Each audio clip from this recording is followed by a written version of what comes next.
Well, hello everyone. How are y'all doing? How are all my friends today? I hope everybody's doing well. Excuse me. I have some drainage again cuz it's all like not hot, but it's not cold today. So it's crazy weather we have in Texas. Hello, Miss Janice. Hi, brown eyed girl. How are you? Hi, Melissa. Hello, hello. Hey, there's our brown eyed girl. And TJ, how are you? Miss Kathy, thank you for being here. Hi, Ryan. And wait, what? Thank y'all for being here. Hey, Baba Rose and Justin. Thank y'all for being here as well. Thank y'all. Hi, Bo. Good to have you here. Glad you made it. Let's see. Christy, hi there. How are you? Detroit Rock City, Hope Floats, Crafts and Crime. Hey, Cassie Roku, Angel of Light. Oh, we got our beautiful Nana's Dragonfly here with us. Thank you, thank you. The Dirty Scoop is here. Hey, AMC, how are you, sweetheart? Marina Girl. Goodness, we got a house full today. Thank y'all all for being here. Everybody in the bushes, thank y'all for being here. Appreciate y'all so much. Hey, D. Lopez. How are ya? Thank y'all for being here. Sarah, how are you? My daughter's best friend all through school and still today. Her name was Sarah Smith, and then she got married. So we have a Sarah part of our family. Mountain Mama, how are you? Good to have you. Okay, no news. No news yet. Ugh, it's frustrating, but I just got a text from my daughter. And if y'all would please put my grandson on your prayer list. He is 7 years old. Um, she called me last night because he was having problems with his legs and or his left leg. It was, and when my son that passed, he was probably about 5 or 6 when he had issues with his legs, but his was cramping. His legs would cramp and he would be basically paralyzed in his legs. We had to find treatment. Even Texas Children's Hospital couldn't figure it out. And so that was a long process. And we finally figured out a quick remedy to stop the cramps at the onset. And we poured salt in his hand and he licked it. And it helped his legs to relax enough to where they didn't get to that paralyzing state. So I told her about all that last night. And she sent me a message just a while ago, or just right before I said hello.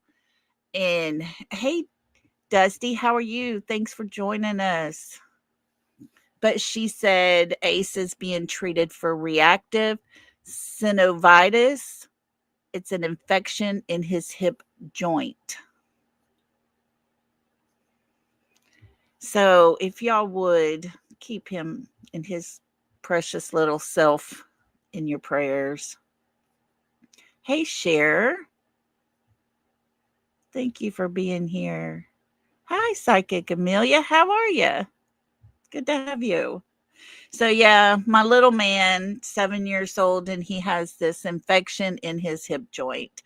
Can't put no weight on it or anything. So, if y'all would keep him in your prayers. They gave him some antibiotics and a steroid shot, and if he's not better within 24 hours, they have to go to the ER to start blood work. So keep him in your prayers if you would. I appreciate that so much. So, hey, Native Girl, how are you? Oh, thank you, Nana. He is such a sweetheart. He had his basketball game this morning, and he called me and he said, Lolly, don't go to my game. I'm not going to be there. He was so sad. He said, I told Mama I would try. He has never had hip problems until he got to where he couldn't hardly put weight on his leg. And he said it hurt at his hip area. So this poor little guy has had issues since he was born. Hi, Lisa. And he's just a trooper. He just bounces right back. He also has just one kidney in the shape of a horseshoe that goes from his left side to his right side. It's just one connective tissue piece of kidney. Oh no. The weather has been, oh goodness, AMC. Mm-mm. I tell you, sad when the little ones hurt so bad. It's crazy. It just makes your heart hurt because you can't fix it. But he keeps going, doesn't let it stop him. So the only thing is he's sad because he's not going to be able to play football. He's playing flag football now and absolutely loves it. And he is so good at football. But he will not be able to play tackle football. Because if there's any injury to his kidney area, he doesn't have one to fall back on. So, oh, 7 degrees in Rhode Island. Oh, goodness. It was 62 here today. We went from 30 to 62 in about 4 days. And that's why everybody's sick here. That is exactly why everybody's sick. But yep, it's that time of the year where we just go up and down, up and down, up and down. And next week, I think it's Tuesday, we're supposed to be up in the 70s. And then another cold front will come through and we'll drop back down into the 30s and 40s. And that's for the highs. Hey, Dee Dee, how are you?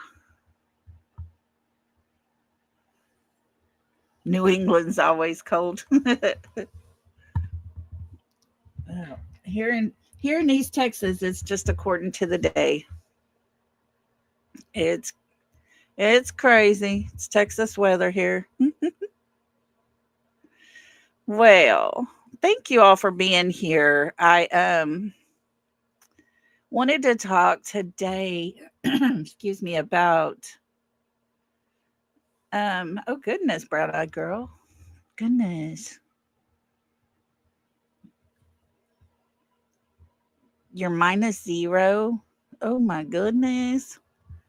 No, I'll stay here in Texas.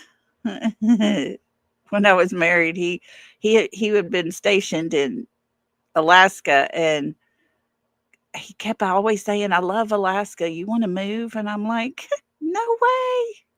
I'm too cold in Texas." Oh, hello, butterflies. How are you? Thank you for being with us. Everybody else, welcome, welcome. Thank y'all for coming in. Um, Today we're going to talk about how scripted everything is. And Dusty's in Texas too. You know how that weather goes in. 1 degree in Canada. Goodness, Kim. Stay warm. Stay warm. I feel for y'all. But Sebastian's case has started from day one, and it's just very questionable. And hey, R. Taylor, hope you're doing well and your son as well. But we know that Sebastian is gone and no one knows where he is. That's a fact. That is a 100% fact right now. How he got gone is the question of the day, the months, almost the year. But we listened to the parents tell their story, and it leads to more questions. Hi, Jamie. And when we hear the mother talking, because she's the one that was there, her words, her story, she was there. Hi, Pink Warrior, Nirene Rose. Thank y'all for coming in. Appreciate y'all. And Diana, thank you. But we have a mom that tells a story of how she woke up. And within 3 minutes, she goes from her room to Sebastian's room into the kitchen, looks in the entire house, inside, outside, and is in her car. 3 minutes. 3 minutes. She's in her car.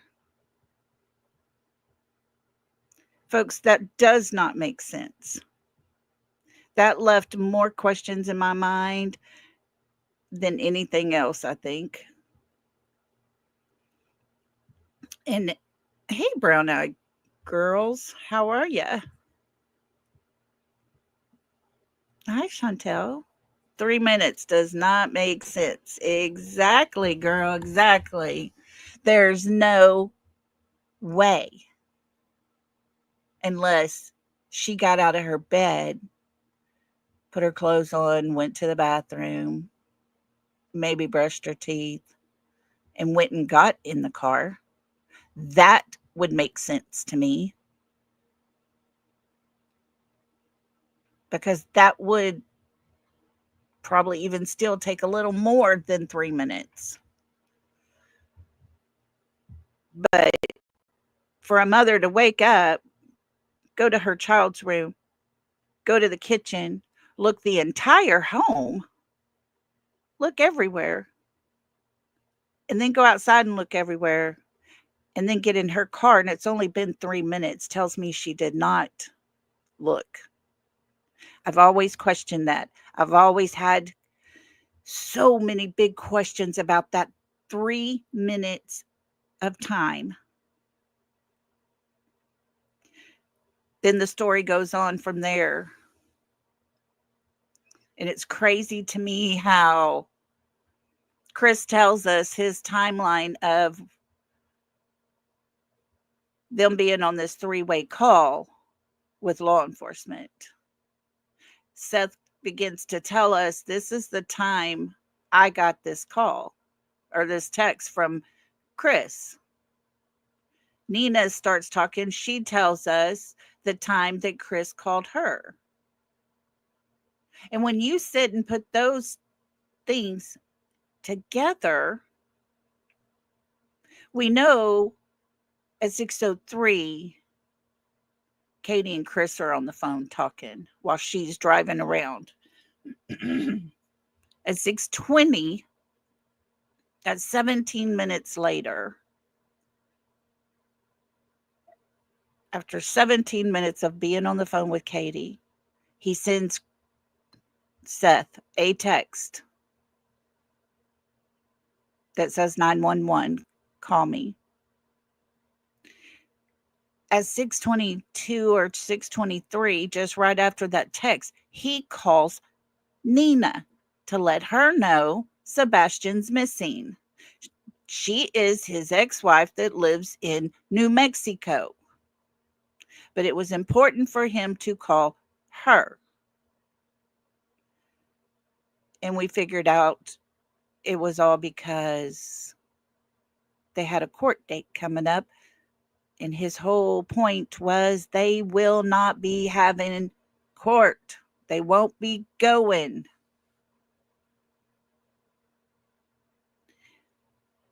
But yet the dispatch call does not go out until 7:36. After the text to Seth, after the call to Nina. So in that 17 minutes that him and Katie were on the phone, if they were to call and talk to law enforcement, why would it take that long to dispatch someone out? That dispatch call starts going out once that call is active and live.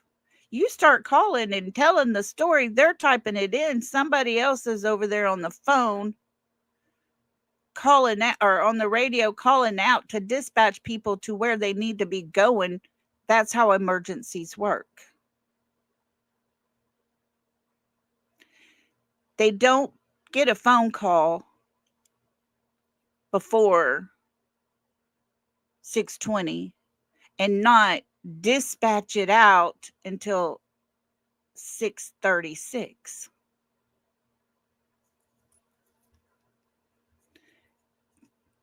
That whole timeline has bothered me so much, but yet at the same time it has told me a story in itself. There's things that are being hidden. There is a whole timeline that doesn't make sense. And it's not just Chris telling the exact timeline. It's Seth confirming the time of his text, Nina confirming the time of the call that she received. That plays into the timeline of it not making sense. There was no hurry to call law enforcement. There was no hurry to run around and look around your house so fast that you would have overlooked everything practically, because you only had 3 minutes to go to his room, find him, go to the kitchen, he's not there, then start running in circles. And if she woke up at 6, when does she have time to put clothes on?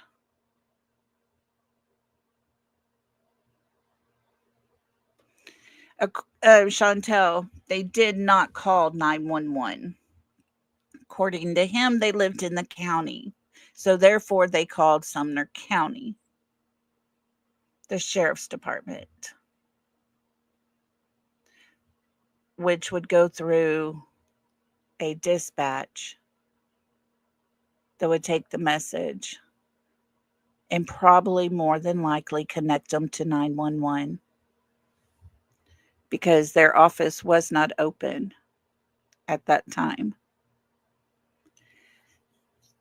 So if we have a screwed up 36-minute timeline at the very beginning of this story of Sebastian not being there, what does this mean? What does it tell us? Then we have nothing.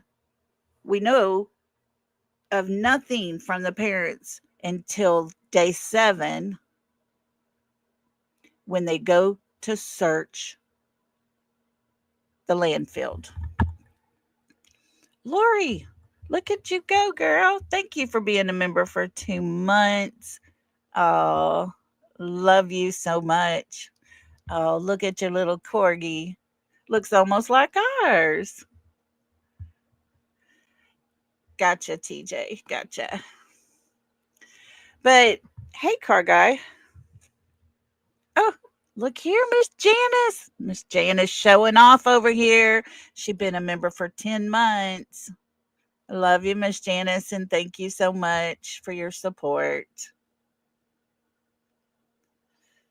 So we've got a screwed up timeline that does not make sense, does not help us, does not do anything, anything to help find Sebastian at that point. And then 7 days when they start to search the landfill, the day that they scale back on the search, but go into an investigative search. They go to the landfill. Katie and Chris are going to speak out. So they go to Duchess and they speak out. Their stories we know get put out. They go to other channels, they speak. They go to other channels, they speak. Each time things get added to the story, taken away from the story. We heard the thud one time. The thud plays in one time, and that's only on Nancy Grace when she asked Katie to describe the noise.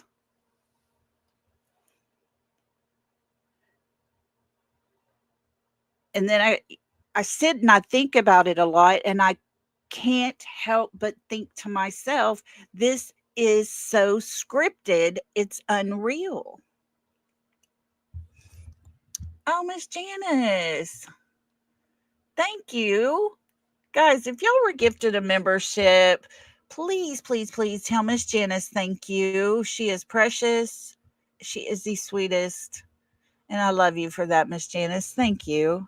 Thank you so much. And guys, welcome. Welcome, welcome, welcome. And we got our brown eyed girl. Love you so big, girl. Thank you. Thank you for being here, being a member, being one of my mods. I appreciate you. But yeah, it's my opinion, guys, that there's so much scripted information that's being put out. It seems like it's scripted to me. And I think a lot of people will agree Chris Proudfoot pushes the narrative. The house is not for sale. Okay. I'm not, I really, I'm not big on the house being for sale or whatever. That's their life. That's their dealings. I just don't understand them wanting to not be at home. That's my whole thing. But I think, Amelia, if you ask me that question, my opinion, I guess, would per se be whatever happened in that home, those memories are too much, I would say. But that's my opinion. Hey, guidance. Yeah, you're right, Chantel. He doesn't look anybody in the eyes when he talks. Yeah,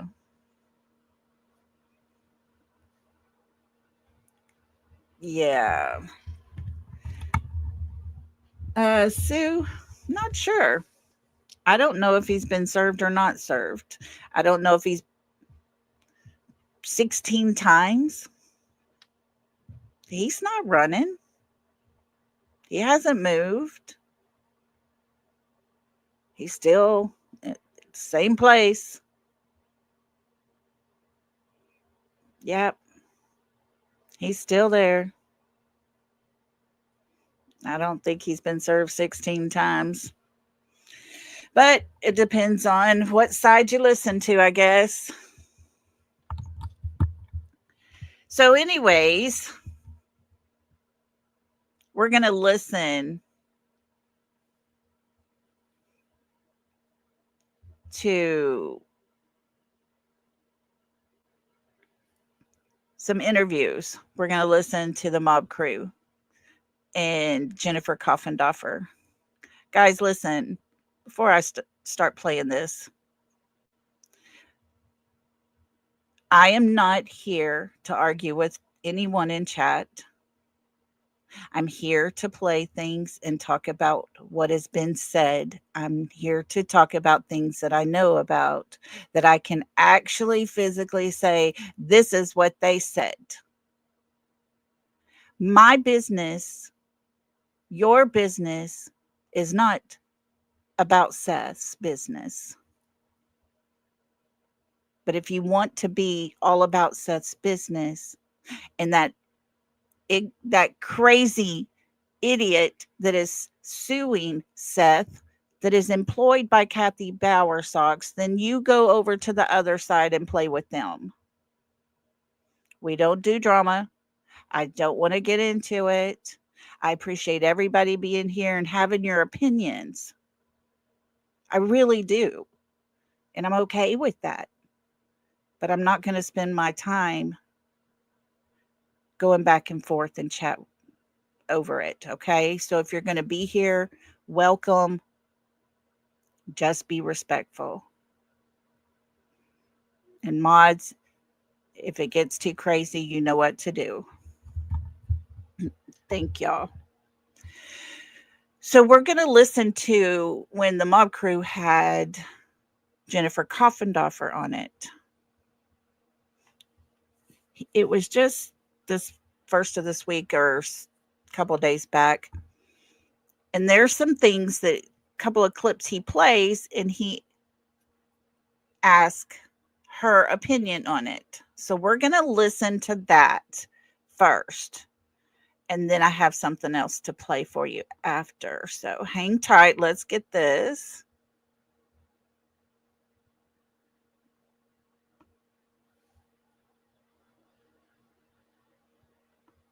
Oh, hang tight. Not that one.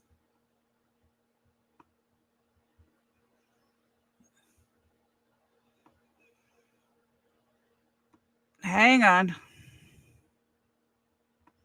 Wrong one, wrong one. Okay. Scratch my nose.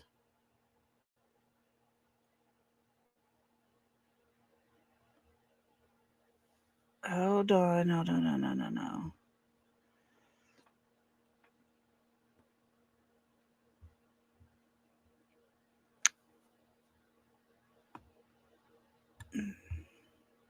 Hang tight, guys. It's acting crazy here. Not getting to my screen recording. Here we go. Okay, got it.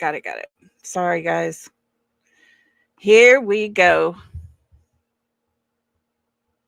Okay, let's listen to this.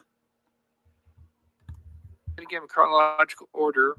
I shortened them down, but this is Katie kind of talking about that morning, and then there's a part where Chris kind of comes in, and it's a consistent thing that he does that I just want to play. And I know it's been talked about, but I kind of like to get your thoughts on it. So let me play this. I think it's 3 to 4 interviews. They're real short.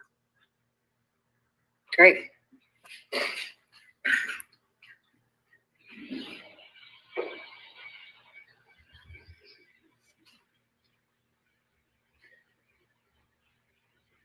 Maybe. There we go. There we go. In the living room, I took a second and walked through the house looking for him in case he'd gotten up and was trying to get breakfast or something, because he did that sometimes. About 3 minutes in, give or take, I was on the phone with my husband. I said, I can't find him. He said, what do you mean you can't find him? I said, he's not in the house.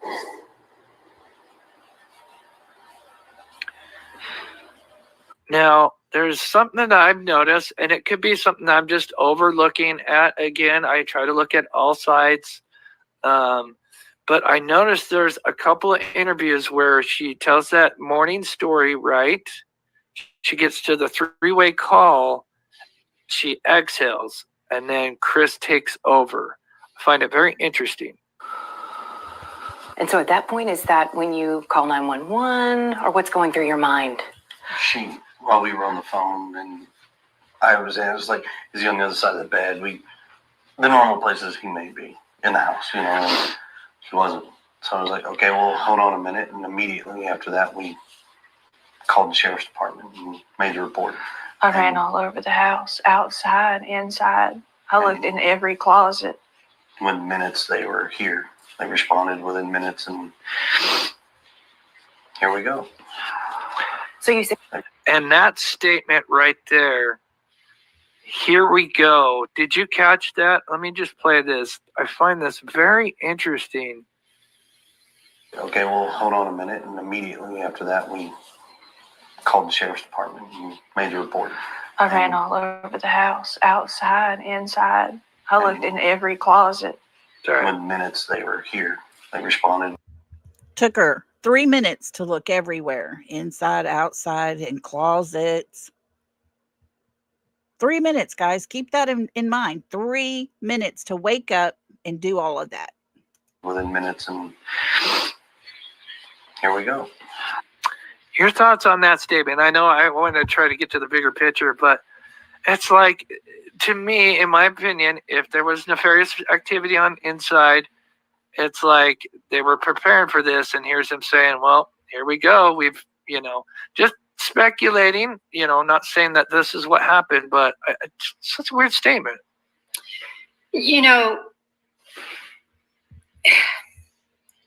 There's a lot of weird statements. Yeah. There's a lot of things that are concerning. There's a lot of red flags, but I always caution people because everybody responds differently. Sure. And let's just face it. There is no love lost between Chris Proudfoot and Sebastian Rogers. I mean, to him. And so I think what we see more than anything from Chris is he just doesn't care. That's how I interpret it. This is just interpretation. And so I think a lot of his odd statements and weird statements and angry statements, and really talking about, instead of saying, what could normal parents, I hate to say normal parents, but the majority of parents who have missing children are, what can we do? Please, I need you all to be looking. Can you please all put flyers out? It's always about the child and finding. Yes. It's not about,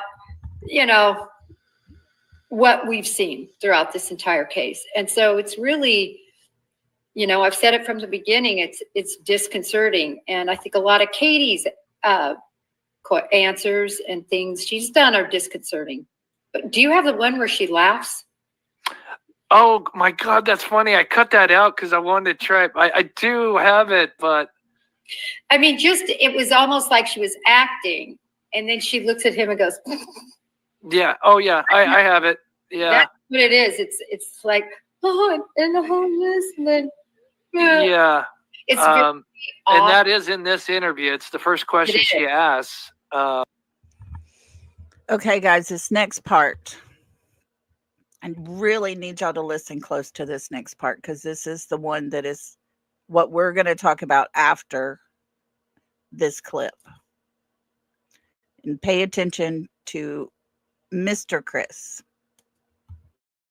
But I shortened it down for time, but yeah. I mean, I could go over and over all the issues with things she said. Somebody in my chat wrote, words to the effect, this was on the other live, that, she's always been consistent. Well, that's just, I believe, inaccurate. And I'll give you a couple examples. One example was about the noise she heard. It started out a noise, and then it was a thud, and then, I heard a loud thud or loud noise. So all of that, and remember, early on, she never even talked about that. No. And then her response to it also changed. Hey, bud.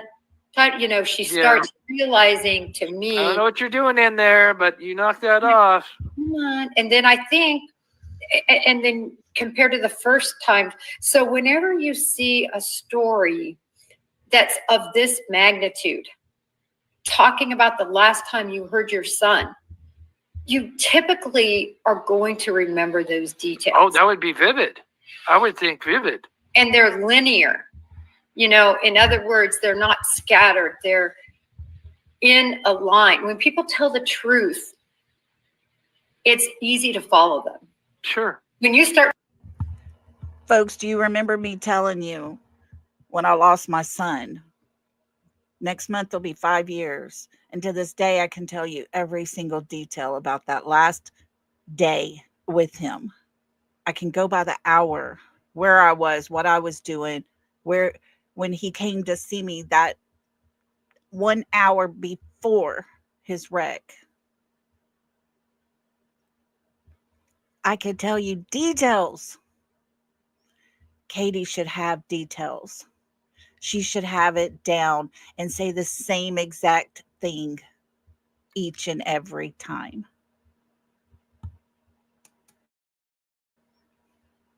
Start seeing that shotgun, then you're like, whoa. Yeah. Well, and we've seen that recently. Yeah. But in any event, she wasn't linear. Thank you, Chantal. And that's one example I think that was very problematic. And then the other one had to do with the belt. And I don't remember this, but on Nancy Grace, she asked Chris Proudfoot the question. Love you, Millie. Katie Proudfoot answers, and then Nancy says, I'm not talking to you. Yeah, Chris. And I want Chris to answer. But Katie, before that, she blurts out, oh, this was years ago. Well, we know that's not true.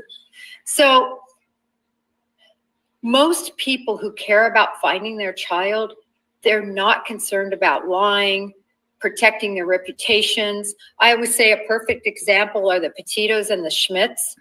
Oh my gosh. I mean, we just fell in love with them for being the great parents that came together to find their child, right? Yeah. And we're seeing the antithesis of all of that in this case. So before I move on, so I helped with the Dylan Rounds case. That's where I kind of, I wasn't fully in it, I helped here and there, but I did get to work with EquiSearch. But one thing, go ahead. It's kind of a similar situation where you have two parents that have been divorced, right? So they've split up and they've kind of moved on. And from what I heard, it was a pretty ugly, because sometimes they get ugly, right? Anyway, besides the point, when it came to looking for Dylan Rounds, those two were together. And on top of that, Candace Cooley, the mother of Dylan Rounds, there was mad talk about her in the beginning on some certain YouTube channels. And you know what she did? She went on that biggest YouTube channel at the time that was talking the biggest crap, that had a fake PI, and they squashed it. She answered the questions, and then she started going on there regularly.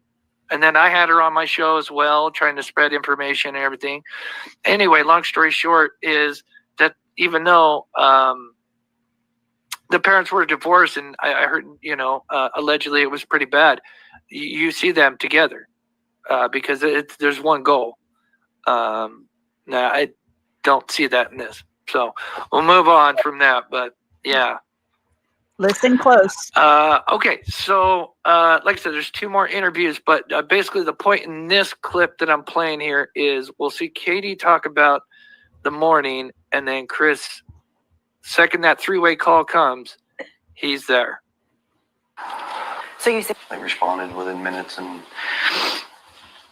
here we go. So you said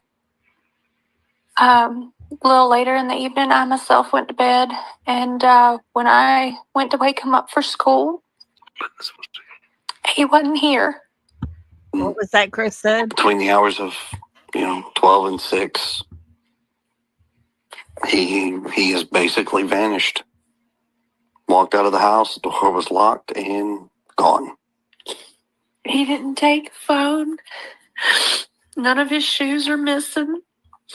Now, you told me that night now, Chris, you were at work. You were out of town at work, Yes, so ma'am. you were not even home.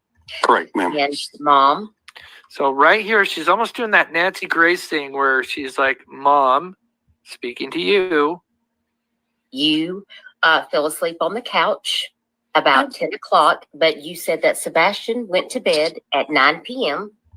And then you got up off the couch and you went to bed, and you said that was around midnight. And nothing was unusual at that point. Everything seemed okay. There's actually a piece of, so to make something very crystal clear, so that way there's transparency across the board. Me and the mom were on the phone at 9:43 or 9:46 in the evening. We stayed on the phone for quite some time. The call logs have been verified by all the police departments, TBI included. We stayed on the phone. It was very lengthy. Mom did slightly start falling asleep while she was on the couch. I had said, hey, you need to wake up, put the dogs up, go to bed. Now, mind you, that was right around midnight, just before midnight or right around midnight. Mm. So then Mom does go to bed and wakes up early in the morning to go wake her son up, get him ready for school. And now we have a worried mom who can't find her son in the house. Mom made an effort to look and search several times. Mom has called me at the time and asked me, she was like, I can't find him. I was like, do what? And she goes, yeah, I cannot find him. I said, well, hang on. I made the phone call and reported it to the sheriff's department because that's what we're supposed to do. And within 10 minutes, the sheriffs were dispatched to the location. So there, he almost just goes right into it. Before she even gets to the morning, he, transparency across the board. Now I'm going to go back and tell you, 9:43, 9:46, kind of trying to put a timeline out there and an alibi. And maybe it's true, but I just find it interesting that here he just takes over, not even before she gets to the morning. Now, to argue both sides, it appears that she's emotional. So, again, I'm just trying to be fair with both sides. Maybe she's just too emotional to talk at that point. But again, you have Chris now kind of taking over. He's very, when you listen to it, he's very detailed about the timeline the night before, especially with him. And then when it comes to that morning, it just gets very vague. She's kind of looking for him. No time frame really. And then we move on. Any thoughts? I got one more clip to finalize this. I think the big problem with that whole thing is that's all hearsay. I mean, the person that should have answered that question was the person that was there. That was just him recounting what she had told him. Yeah. Period. He wasn't there. So, and like you said, she was obviously emotional. I mean, she should have been. And, Sure. She hadn't been on air. I don't think she's ever been on air past the news. There were, the podcast early on, which is a whole nother issue that I've understood is, as parents, typically the first thing you want to do once you get yourself collected is you want to go on mainstream media. Yeah. And usually they're coming after you. And you just put your story.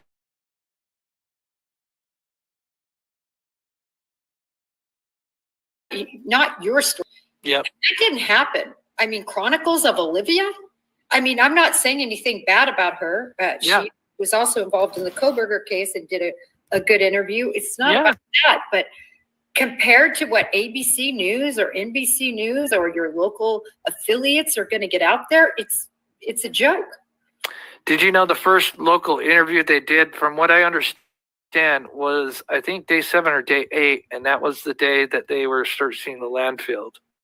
Was that on purpose? That's right. That's right. Um, It was garnering more attention by that point. Sure. Oh, yeah.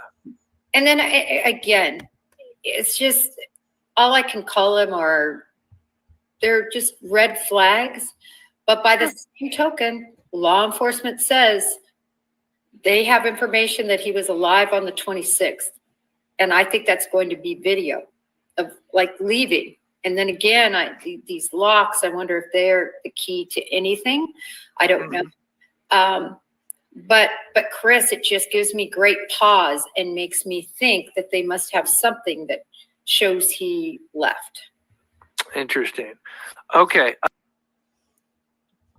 All right, folks. So we have the father, the stepfather. Let's make that clear. And he tends to take over. He has all the answers. He can tell you the story. He wasn't there, mind you, but he can tell you all the things. When he should not be talking about anything prior, he should only be talking about the time he was actually there. And before we get going any further, I just want to say welcome to Indy Moon. Thank you for becoming a member. We appreciate you. And let's welcome you to the South. Welcome. Welcome to the South. We break that good stuff out. We got enough to go around. So can I get a right and get down? Welcome to the South. And thank you for becoming a member. And welcome, welcome, welcome. And welcome to everyone that's come in. I appreciate you all being here and listening and joining in with us. And guys, I really appreciate each and every one of you. So I told you to listen to close to what Chris said, what he was saying. Katie goes to speak and she says, and pauses. Chris says something, and it's very hard to hear what he said. I always knew he whispered something to her. Well, we have a video, and I'm fixing to play it. It's electric medium, and she slows it down. And I want y'all to listen, and then I want your advice as to what you hear him say. It's very intriguing. So here we go.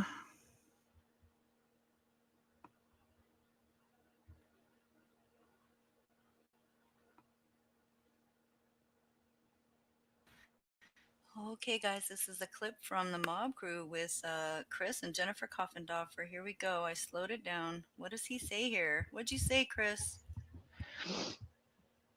Here we go. So you said A little later in the evening, I myself went to bed, and when I went to wake him up for school, he wasn't here. School. Here we go. so you said A little later in the evening, I myself went to bed, and when I went to wake him up for school,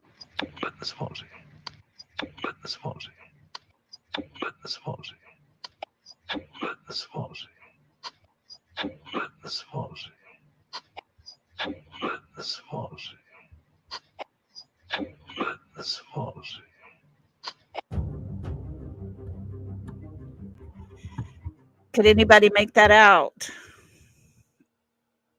Could anyone make out what he says? Oh, let me go back.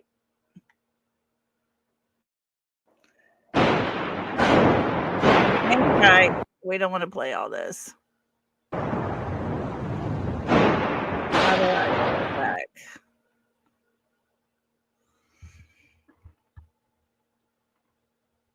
I'm going to play it again. Turn up your volume because it's very low.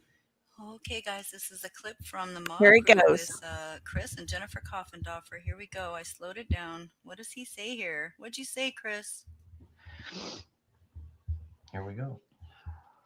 So you said, A little later in the evening, I myself went to bed, and when I went to wake him up for school, he wasn't here. School. Here we go. so you said, A little later in the evening, I myself went to bed, and when I went to wake him up for school,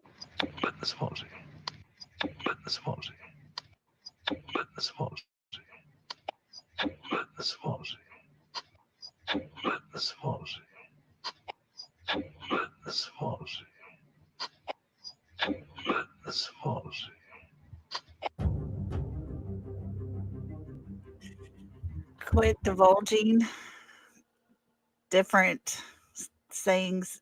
It's crazy. Not sure what he's saying. Quit divulging, quit. At first, I thought it was saying get or put, I don't, it was quit divulging is the closest that I've gotten to. At first, I thought he said put the squalls in.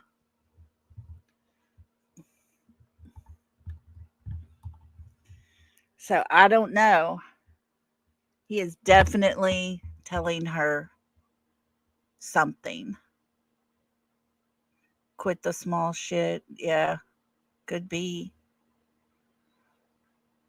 I don't know, guys. Quit disclosing. Quit. Yeah. Hi, Brandon. How are you? I hear quit divulging. Yes. Like pervy. Instead of privy. Yeah. Okay. Let me play it again. Okay. Let me pull it back up. I X'd off of it. Hang tight. Let me get it. Won't take but just a second. But I thought that was very interesting because he's keeping her on the script. That's how I see it. That's what I feel. And I just don't understand it. Why does there have to be a script? Why does he have to tell her what to do and what to say? Why does he himself hang tight? Let me get it right here. But why does he have to be the one to say what to do, what to say, how to say it, get everything correct? The only reason I can find is there's a script. And Katie gets off script. He has to get her back onto the script. Okay, guys, here we go. Share screen. Like I said, turn up your volume because it's very low. But here we go.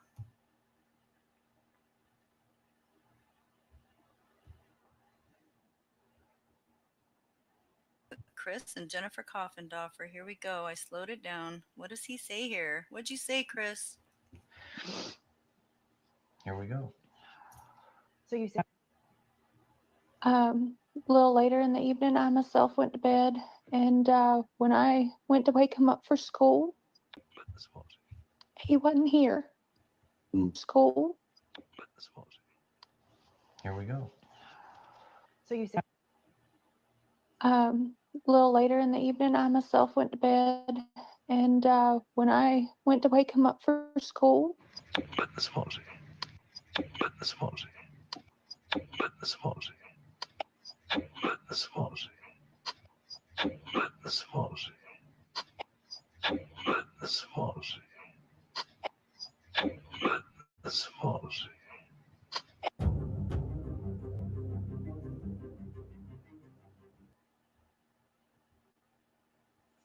Do you want me to play it again?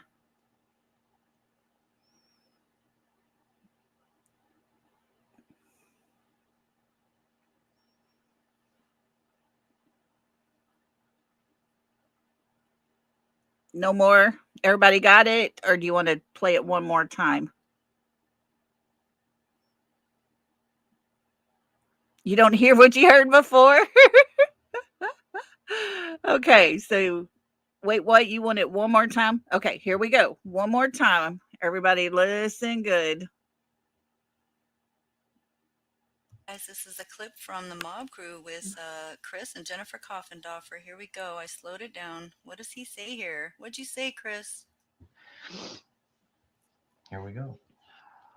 So you said A little later in the evening, I myself went to bed, and when I went to wake him up for school, he wasn't here. School. Here we go.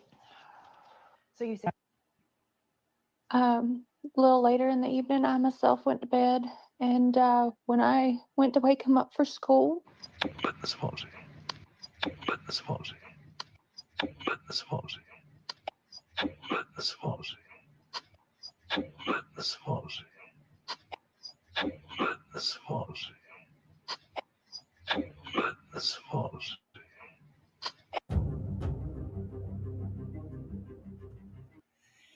Okay. How crazy is that? Not sure exactly what he says. Yes, Brandon, I believe he is telling her what to say. He's telling her what she needs to say, what she's got to do, and it's an interview.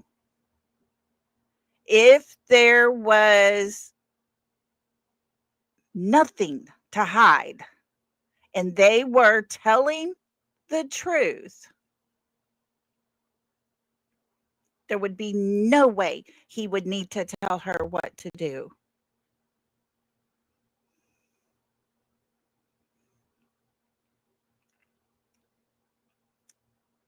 So I'm very, very positive after hearing him quietly tell her something. Yeah, like Guidance said a while ago, he might be using words like pervy instead of privy. But yeah, that's where we're at. We have a stepfather who wasn't even there telling the mother who was there what to do and how to play out the script. I honestly believe there is something along the lines of a script. There is things that they are making sure that's being told. Quit exposing. I could see that one.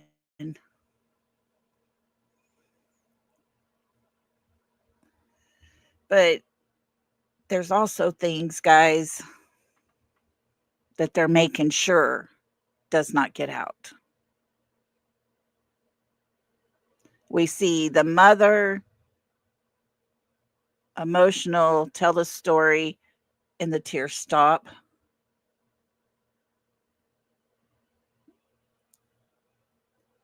Yes, we can go back and play that video if you would like. Let me pull it back up. It's on the Mob Crew with Jennifer Coffindoffer. We played it a while ago, and you can barely hear him say anything there. It's one of those that you're going to have to yourself just pull that piece from the Mob Crew where Jennifer was on there last week or this past week and get to the interview part and slow it down and listen to it. You can manipulate the sound, you can slow it down. She was doing it, and it's very hard to say exactly. But no matter what, even not knowing the exact words, why would he have to be telling her anything?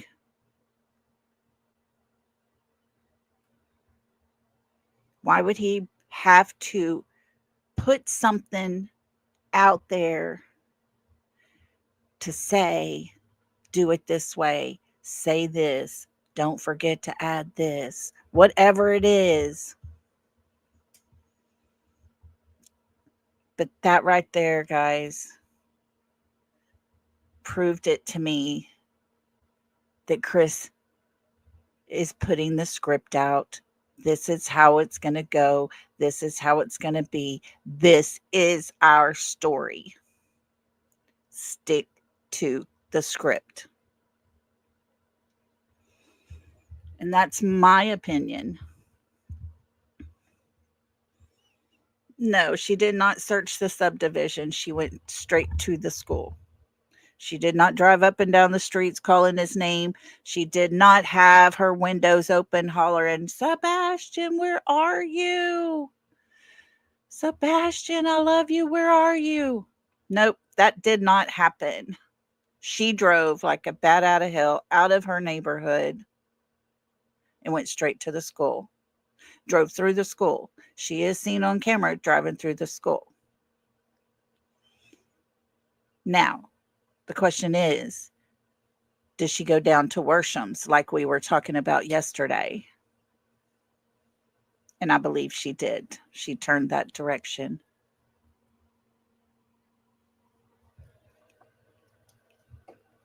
So, there's a script. There is a script, guys. I will bet my life on it. This is not something that. No, she didn't get out of her car, did she, Lisa? Isn't that something? Drive through the parking lot, looking around. She was doing that because she knew there would be cameras at the school. She knew there would be cameras there. That would be where she would say he would go there because he liked school so much. Yeah, but why would he go to school without shoes on? Why would he go to school without a jacket in 20-degree weather? Why would he go to school without his book bag?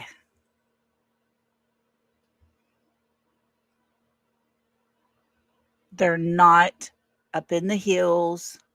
They're not up in the mountains. They're not mountain people that just have a little one-room school, like back in the Little House on the Prairie days, and you can go in there barefooted if you wanted. It's not what we're talking about. We're talking about 2024, 2024, where kids wear shoes to school.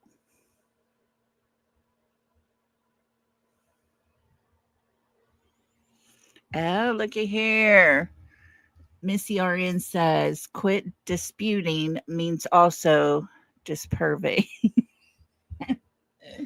Oh, quit being pervy. Oh, that man.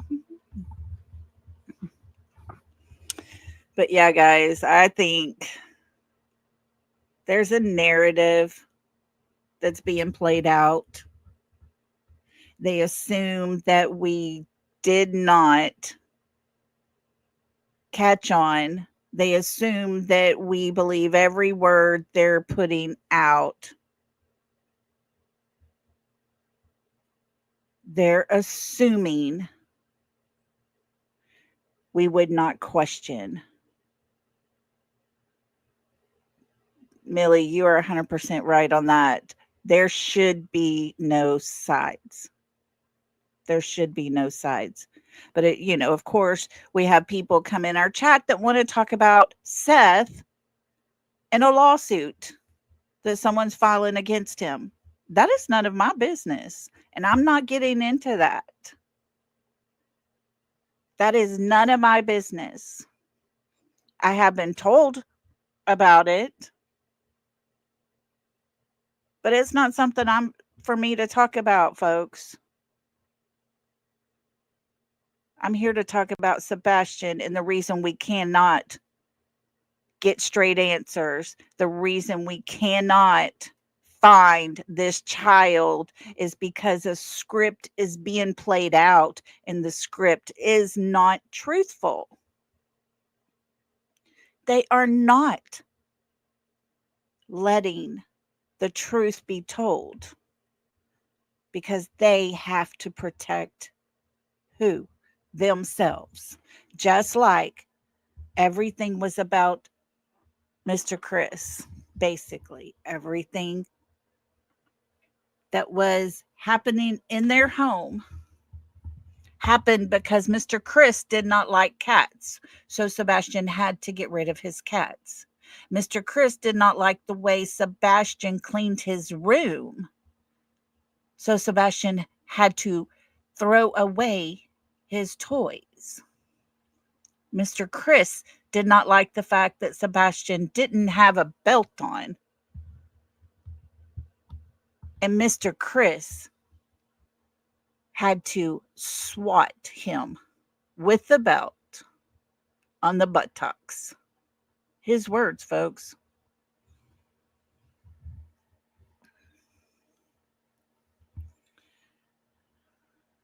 Oh, really, Shampoo? If you have that, would you email that to me or give me some more details about that and I'll look into it? Yeah, it doesn't have anything to do with Sebastian.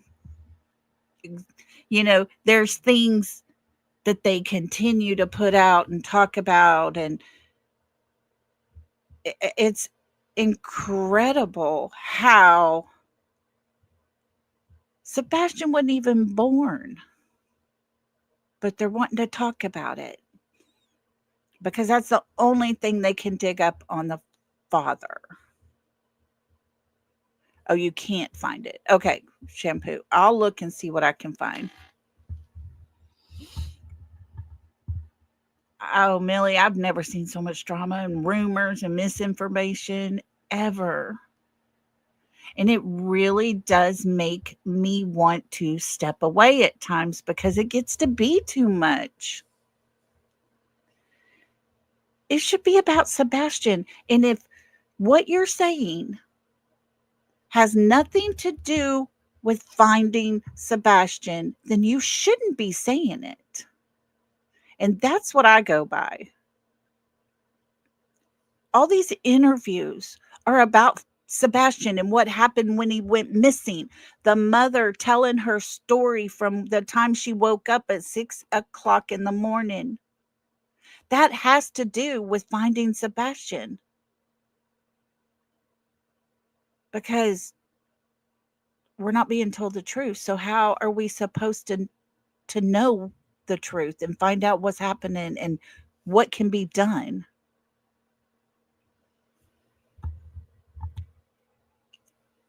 And that's why we talk about these things.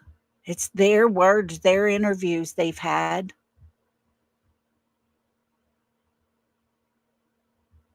It's their words. Each time it's different words. Each time it's told in a different way. I just don't understand why they cannot say the truth. But then I have to sit back and realize if they told the truth, then they would be locked away, I'm sure. One or both of them would be locked away.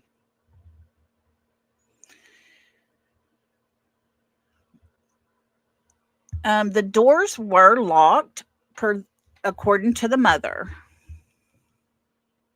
The doors were all locked. Hey, momming it up. Thank you for being here. That's all they have to cease to cause disruption. That's it. It's crazy. Okay. Brandon says, did Katie go to bed fully dressed, makeup and all? That's what I'm asking, Brandon. I don't get it. And, everybody may be different than me, but when I wake up, pretty much first thing I got to do is go to the bathroom. I got to go pee. I'm just being honest. And then a lot of times I want that cup of coffee or pop me open a Pepsi or something just to get me going. But according to her, she woke up at 6 o'clock, went straight in to wake up Sebastian, went to the kitchen, he wasn't there, looked all around the house, inside and out, got in her car, and drove off. Fully dressed, by the way. So, yeah. Does she go to bed and then just pop up and, yeah, I want to know her secret. How does she get dressed so fast?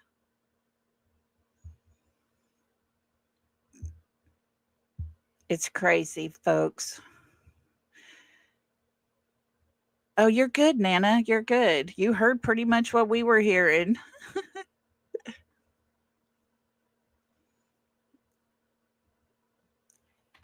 You know, all we want is to find Sebastian and bring him home. That's all we want. I don't care if Katie and Chris want to tell a story or a lie.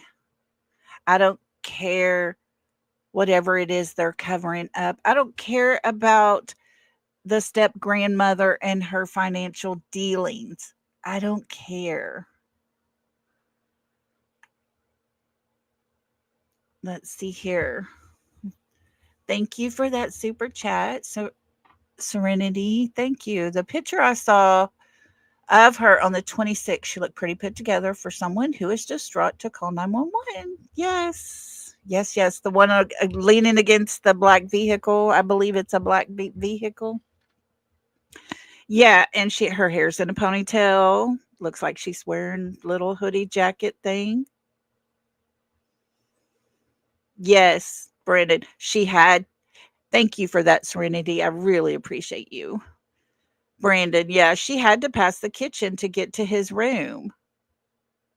She would have known if he was in there cooking. He probably would have said something to her just to scare her, if that was the truth. It's all made up. And folks, I'm going to tell you, if you're going to make up this timeline, the story, make sure the events that you're supposed to be doing match your official timeline. Because 3 minutes for all of that, excuse me, it is not time. There is not enough time to do everything that you are saying you're doing, Katie. There's just not. It doesn't add up. And Chris, I want to know, when the dispatch call went out 20 minutes after you should have called it in, 15 minutes after you should have called it in, what is wrong with your dispatch people? Or was it that you called dispatch at 6:36? Did you talk to Katie for 17 minutes, then text Seth, and then called Nina because it was so important to let her know you would not be going to court because you absolutely knew 2 weeks later that Sebastian would not be home because his court was not for 2 weeks. And she reminded him, we have a court case coming up. And he politely told her, in a high, angry voice, there will be no court. Why? Runaways usually come back within the first day, second day, maybe.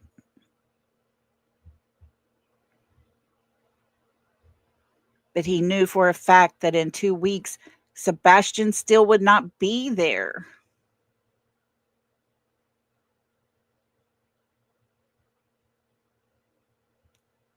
So, what does he know that he didn't put in the script?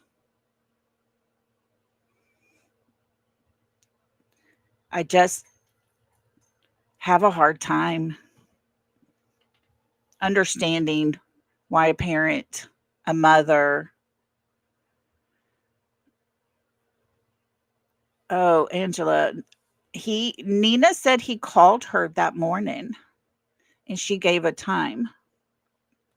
And it was right after he texted Seth.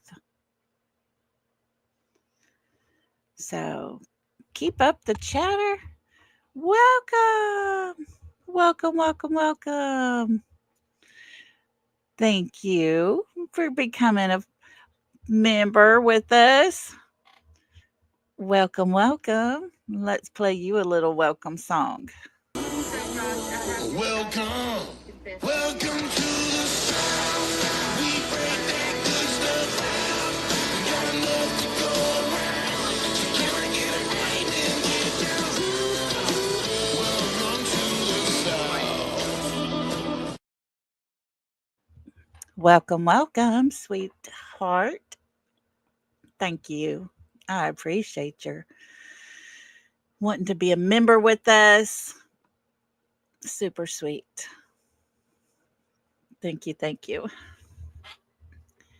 So, yeah, guys, we have total insanity in this case. There's nothing cut and dry about it.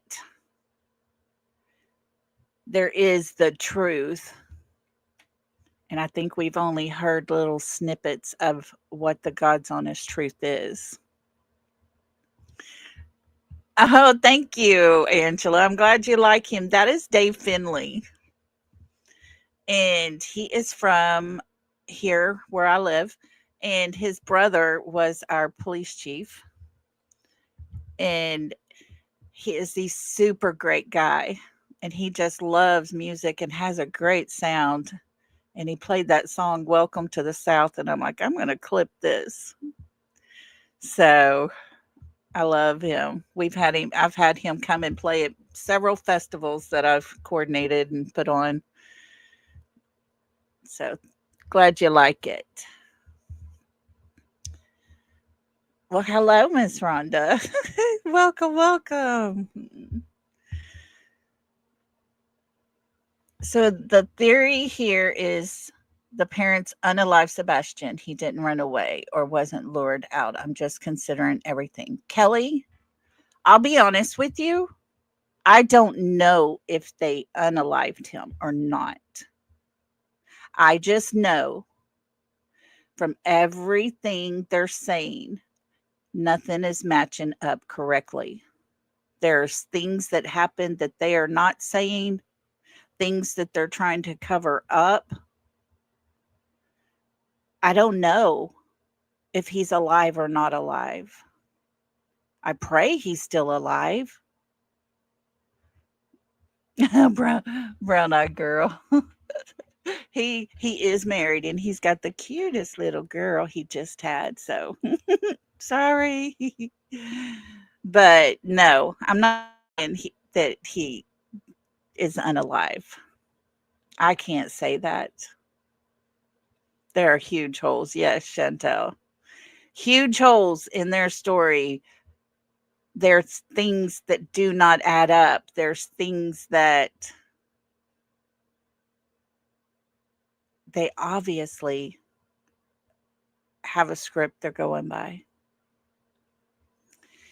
If he was seen after being reported missing, then he was alive outside of his home. Exactly. But he hasn't been seen. That's the problem. I do not believe, I will tell you this much, I do not believe that child ran away from that home. I do not believe he walked away from that home. Oh, thank you, SW. How sweet of you. Thank you. But no, I do not believe he walked away from his home at all. There is no dog scent. There's no footprints. There is no digital video footage, cameras, nothing caught him at all. Anywhere. He did not leave that house on foot. He was taken out of that house somehow, some way.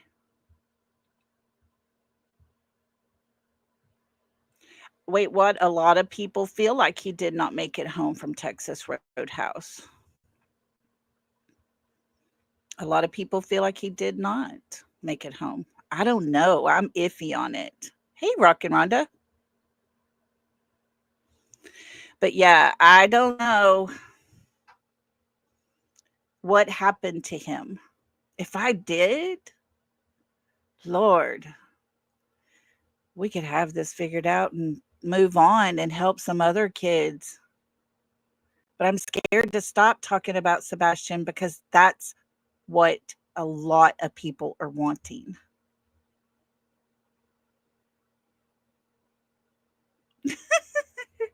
It, SW says, if I go to bed with my makeup on, I can wake up still looking together. There you go. Yep. That ponytail was still in, everything. I'm just not sure she got much sleep that night. Okay, court TV interview 9 months ago. The one that says his mom is responsible for this. Okay. Okay, I will look through that. I'll look into it. Thank you. Got it written down.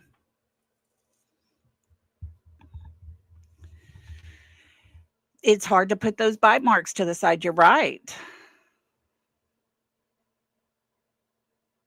You know, there's a lot with the pond and the dog jumped in. I don't I don't know because that dog was not a scent dog, it was not a cadaver dog.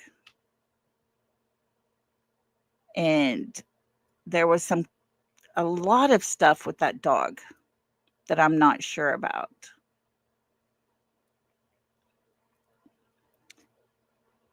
I believe some scent dogs hit on the pond.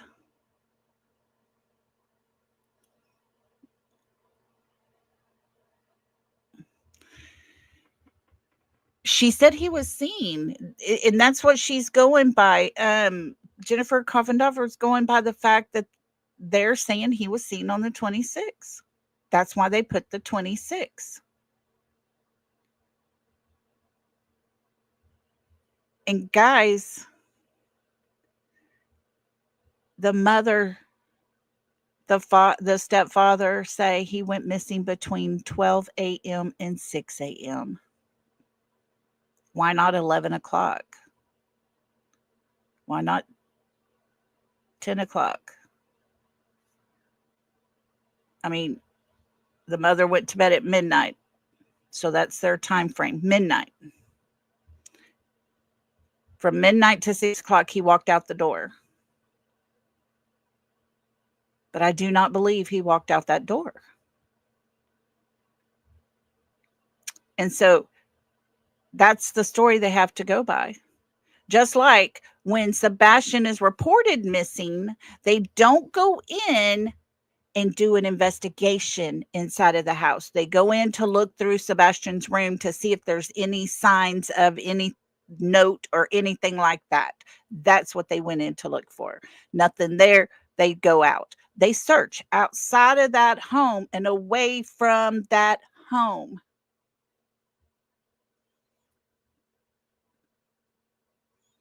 They didn't search the home because they weren't told something happened in that house. They sent them outside of that house. because he walked or ran out the door. That's the story they stuck with from the very beginning. And what did that do? It sent everybody away from that home.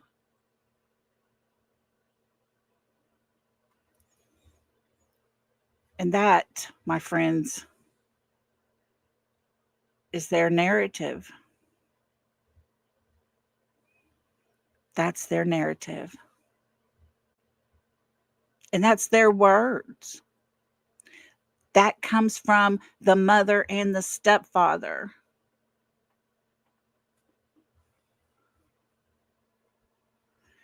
So, law enforcement tells us there is no camera that picked Sebastian up.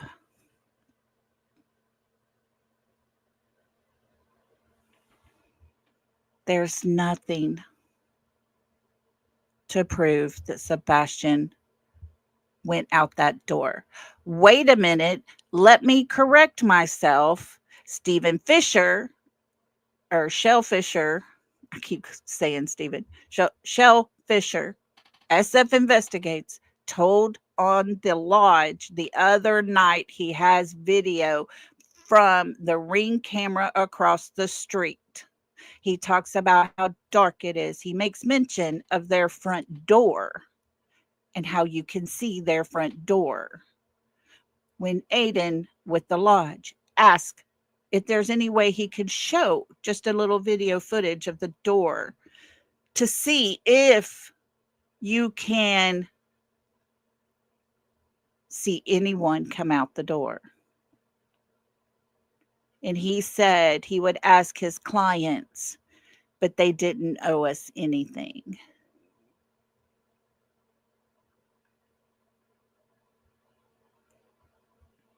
They don't owe us. So what does that tell me? It tells me you can see their front door and you could tell if he opened that front door and went out of that front door, but they're not going to show it. They are not going to show it because they don't owe us anything. But if they owed themselves anything, they would show it to proof. Look, you can't even see the front door if it's open or closed. But they don't owe us anything. Doesn't matter that they owe Sebastian the truth being told so that he can be found. So we sit here and debate more on that door when they have the footage to put that part to rest. Exactly, SW. Why would you keep that a secret? Because it would prove, I'm afraid, this is what I believe.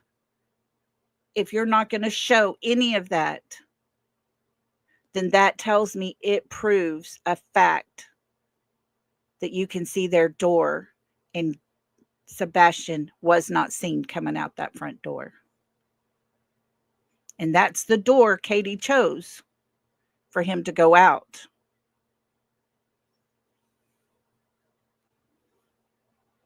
Yes, Amelia, it would tell the truth.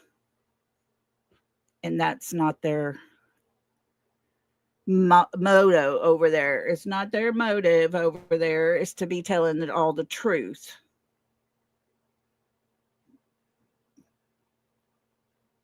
Doesn't matter that it would help find Sebastian. It'll help that process of finding Sebastian because that would prove 100% he did not walk out that door.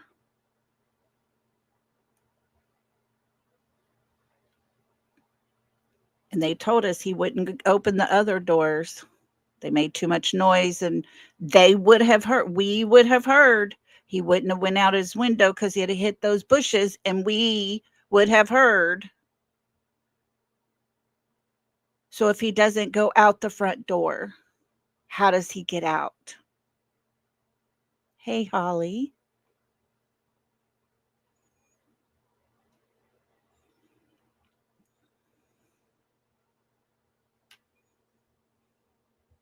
So why would they not show it? And no camera. And he tells us, talking about cameras, Chantel, they have said, or he himself, Mr. SF, has told us there was no cameras inside or outside of their home. None. Now, there is a video.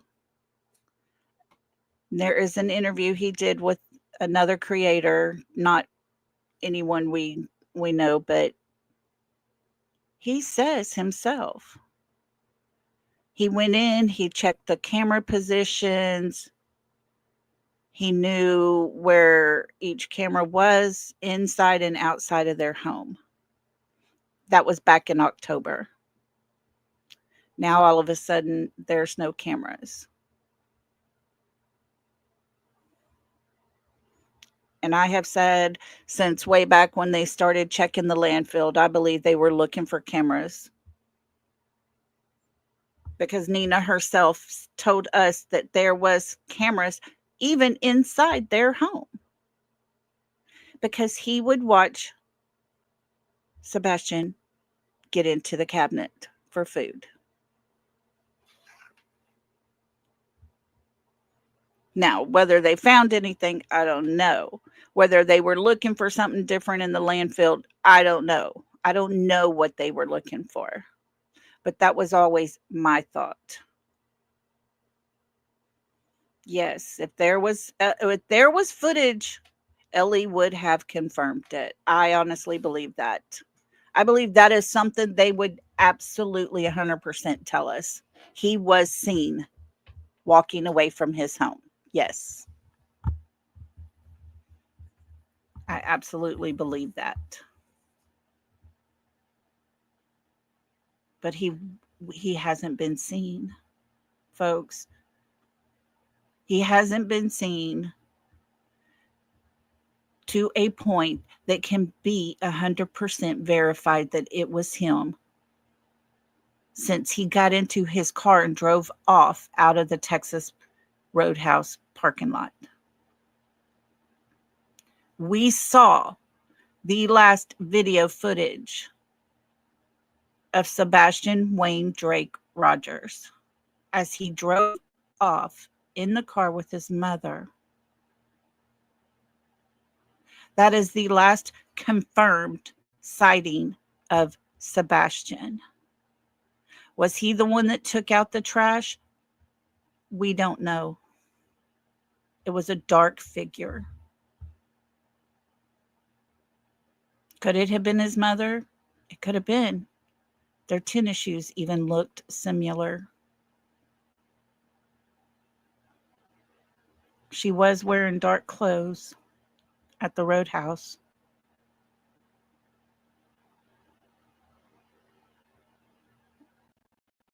And that, folks, is the end of what we know. The rest of it is what Katie herself has told us. The secondhand story that Chris Proudfoot tells us. And from that time, they speak. From there is all up to them. Did he run away? That's Katie's version of what happened. That's what she tells us. And that's all we have to go by. And we now know, or we can assume, that's not even the truth. Oh, thank you. Keep up the chatter. That's so sweet. Thank you. Yeah, that's what he said on Laura Lodge. There was no cameras. But in October, there is a video, and I will find it and get it to y'all next time we come on, and I'll play it for you. But there is that video where he is talking to that one girl, and he said He had gone in, looked around the house, saw how the layout was and everything, and looked at the cameras and the placement of them on the inside and the outside.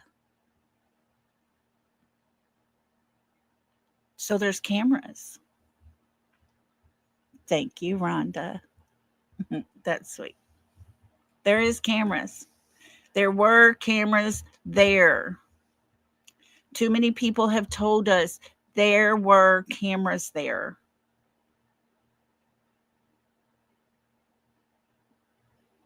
But there were not cameras when Sebastian needed them the most.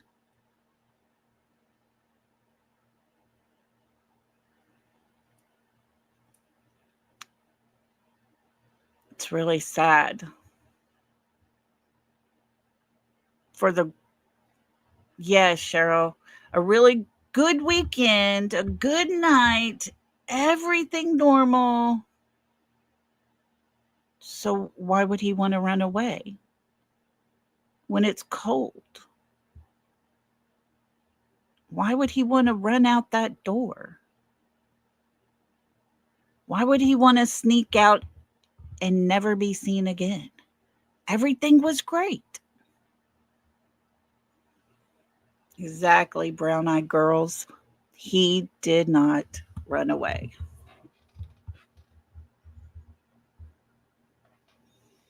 Look at there, mods. Keep up the chatter. Just gave y'all a big old compliment. We do have some great people here. I am so proud of my chat and everybody that's just involved in this chat. Everybody's been great. And I'm very fortunate. Thank y'all. Yeah, he's had plenty of opportunity, like you say, when he was alone. Right, Dreamer, why would he have waited until I believe it was 26 degrees out there? And why would he just run and not take a phone or a bag of snacks? Why would he not have prepared himself? Something had to have happened, because we saw him get out of the car and he grabs his ears. Loud noises affect autistic children. We know that. Hey, Reality. How are you, beautiful? So we know it getting out and all the activity and the noise and everything, and he puts his fingers up to his ears, kind of covers his ears a little bit, and he goes on in. But we also see him sitting in that booth. Texas Roadhouse is a loud, echoey place. It's loud up in there. Busy, busy, busy place. It doesn't stop and slow down. People are always walking by him. Tons of people back and forth, back and forth. He was not triggered. None of that was triggering him. The only time I saw him get triggered was when he was talking with Katie. You could see there was a little interaction there. And whatever she said, he ducked his head down. And next thing you know, he's biting his fingers. Something that she said bothered him. I can only assume. But that was the only reaction that I could see. He gets out of Texas Roadhouse, walks to his car. He sees someone there. He gets on the other side of Katie.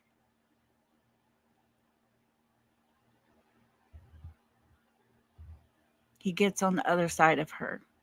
But his eyes do not leave that person. He watches. I do not believe Katie and Green Hoodie made any type of loud noise to draw attention to them, because whatever they were doing, they wanted it quiet.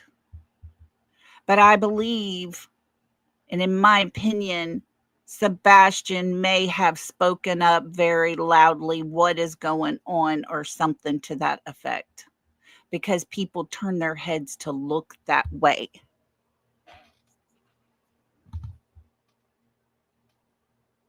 But he gets in his car, puts on his seatbelt, and they drive away. So, what happened on that drive home?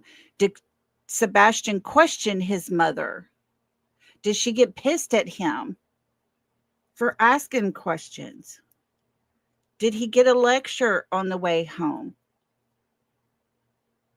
But she tells us everything's fine when they got home. He went to his room and played with his toys.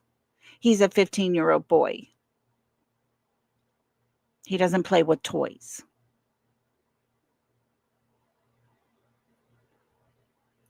She could have rephrased that in a different way, but that's how she felt towards him.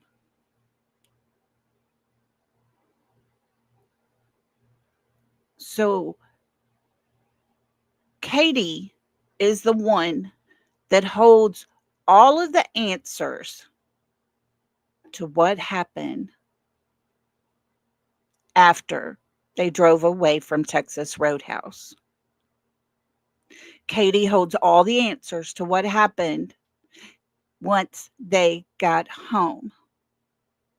Katie holds all the answers as to what happened the next morning. Katie holds the key to all of it, in my opinion. Yes, SW. They play with electronics, his Switch, his Xbox, I know he liked to build things with Legos. That's, something, but she makes it out like he has a toy box full of little toys or something.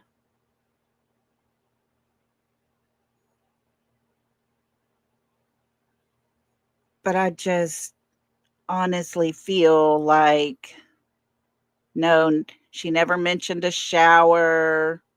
She didn't mention brushing his teeth. Nothing. She just told him to go to bed. He said, "Yes, Mama."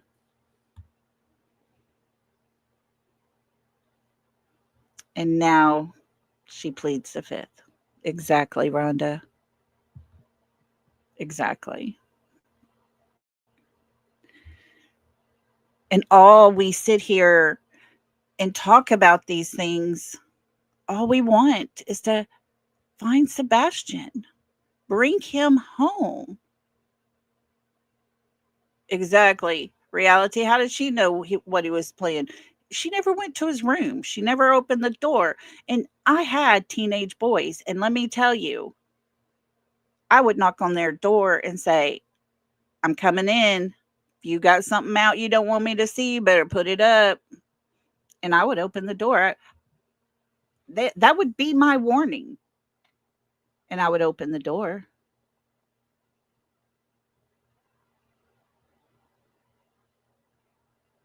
There's no way,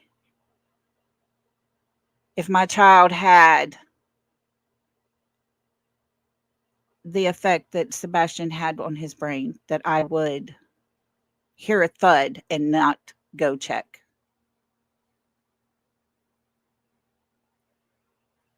Oh, BMW is crazy. It's it's to the point now to where how do you believe them? How are we supposed to believe them?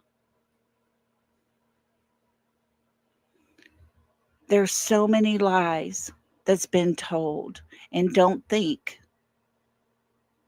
that all these YouTube channels,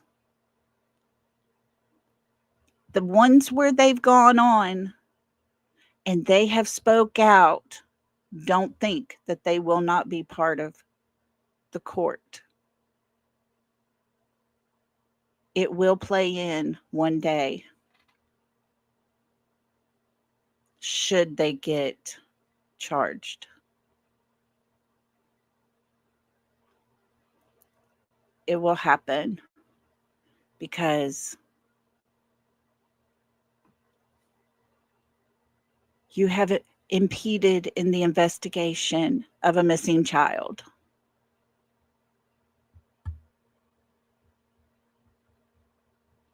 If they knew the truth, any of them, and they played along with a script in place, they deserve exactly what's coming to them. And in my opinion, if they are selling their house privately, in my opinion, the memories are too haunting for them to want to stay there. And in my opinion, they know that Sebastian will not be coming back to that home.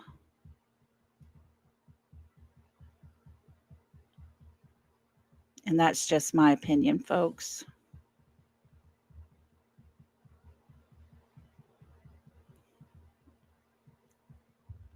But I do want to thank everybody that has been here tonight, listening, chatting, all the things. I hope y'all know how precious y'all are and how appreciated I am to have you all here. It has been a good chat. Everybody handled the trolls very well. Thank y'all for not being disrespectful to them. They're going to try. They got to try. We'll give them credit for that. So I'm going to let everybody get out of here. Oh, thank you, Bo. That's sweet. I'm going to let everyone get out of here. And y'all have a super great night. Tomorrow, I'm not sure if tomorrow we're going to talk about Sebastian or we might go over Summer's case tomorrow just to get her back out. Get back to the summer Sundays. Yes, keep up the chatter. Keep praying. And I appreciate y'all if y'all pray for my little grandson too. Keep him in your prayers. An infection in his hip sounds very painful. Poor little fella. But with that, I'm going to say mwah, love and hugs to you all. I will see y'all soon. Y'all be sweet. And always remember, keep Sebastian number one up front. And if it's not about Sebastian, don't pay it no attention. Love you guys. See you soon. Bye.